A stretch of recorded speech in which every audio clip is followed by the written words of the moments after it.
Here's a quick market report for November where we saw prices flat for the month.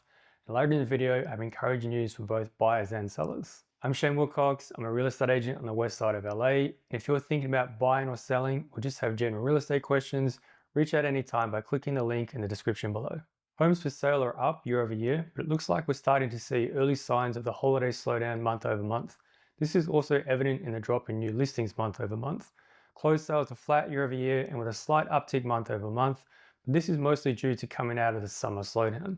The median sale price was slightly down year over year, but this was caused mainly by a slower condo market, with house prices holding steady. For most of this year, a disconnect has existed between buyers and sellers, where sellers would think their home is worth more than it is, and either not accept a buyer's offer or accept their offer, but provide very little to no concessions during escrow if the buyer uncovers issues. Thankfully, this is changing. Sellers have recognized the market we're in and are making buyers feel more comfortable about moving forward with a purchase. This was recently true for my buyers, with whom I was able to negotiate a $60,000 credit. And this is also evident in the numbers. Of the closed sales I see, almost all of them are selling below the asking price. And that's not to say that all these homes are being sold below market value. It just means that sellers are finally ready to meet buyers at the negotiating table and play fair. Sellers and also homeowners who've been waiting to sell, this is good news for you.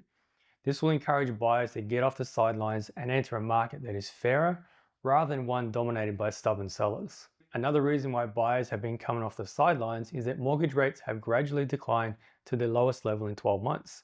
This is despite mortgage rates increasing after the Fed cut rates, and this could have been confusing to some, but for those who have been following me, you're aware that the Fed doesn't directly set mortgage rates, instead investors in the bond market do.